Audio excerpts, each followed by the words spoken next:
England, the land of rolling hills, warm beer, and, oh yes, how about some brutal Viking invasions? Picture it, 793 AD, and the monks of Lindisfarne are having a lovely peaceful day, copying manuscripts, tending to the turnips, and generally minding their own business. Until, boom, the Norsemen show up like uninvited house guests, who don't just drink all your ale, but also set your house on fire and introduce you to something called a battle axe to the face. Yes, these weren't your friendly IKEA shopping democracy-inventing Scandinavians. No, these chaps were here to burn, loot and commit atrocities that would make a Quentin Tarantino film look like a bedtime story. You can imagine the traders being welcomed in, escorted into town and... surprise! Turns out they're actually here to murder everyone. And thus, the Viking Age of England began with a very rude introduction. Fast forward to 865 AD, and the Vikings have gotten rather ambitious. They're no longer just raiding monasteries for gold and beer. Now they want real estate. Enter the great heathen army. Thousands of Danes arriving not with a letter of intent, but with flaming swords and a one-star review of English hospitality. First, they take York, then Nottingham. Then, for a bit of variety, they slaughter the King of East Anglia using the charmingly named Blood Eagle ritual. Yes, the Blood Eagle. That Blood Eagle, where they delicately rearrange your internal organs across your shoulders, turning you into a rather unfortunate human backpack. The Vikings were many things, but subtle was not one of them. And now we come to Alfred, the man, the myth, the great and also the slightly overwhelmed King of Wessex. "For Wessex!" he screams.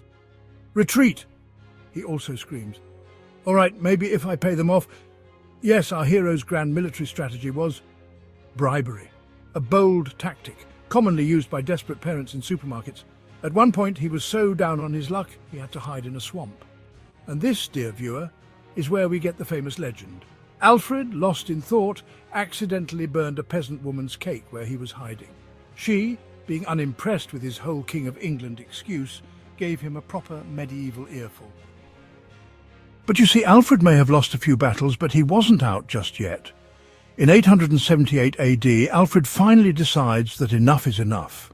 He assembles his army, gives a rousing speech, probably something about not being stabbed to death, and absolutely wrecks the Vikings at the Battle of Edington. Their leader, Guthrum, suddenly develops an interest in Christianity after this loss, is forced to get baptized and leave Wessex. And this agreement is known as the Treaty of Wedmore. Now, Alfred, in a rather smug move, even acts as his godfather. And just like that, the Vikings go from terrifying warlords to mildly confused Christians. Rather than kicking the Danes out entirely, Alfred agrees to split England in half. The Vikings get Danelaw, basically Viking HQ in the north and east. And to be fair, they weren't all bad. They brought trade. Fancy place names ending in Thorpe. And by, and crucially the word. Egg. Yes, if you've ever enjoyed an egg-based breakfast, thank the Vikings. One might say they were excellent entrepreneurs. Alfred wasn't just a warrior, he was a builder. He set up a navy, built fortified towns, and even began translating books into English so the people could actually read something other than "Help, the Vikings are coming." By the end of his reign, he wasn't just King of Wessex, he was the King of the English, the first to truly unify the land, a legacy that his son and grandson would build on, setting the stone to the England we recognise today. So next time you think your job is stressful, just remember Alfred, a man who went from swamp-dwelling, cake-burning failure to the founding father of England. Not bad for a guy who started out as a glorified Viking punching bag. That's the short version anyway. As with history, there's always a lot more, and over time we shall explore it further. Like and follow for more history with a splash of wit and sarcasm. We also cover the unexplained and do some live game streaming, so feel free to join.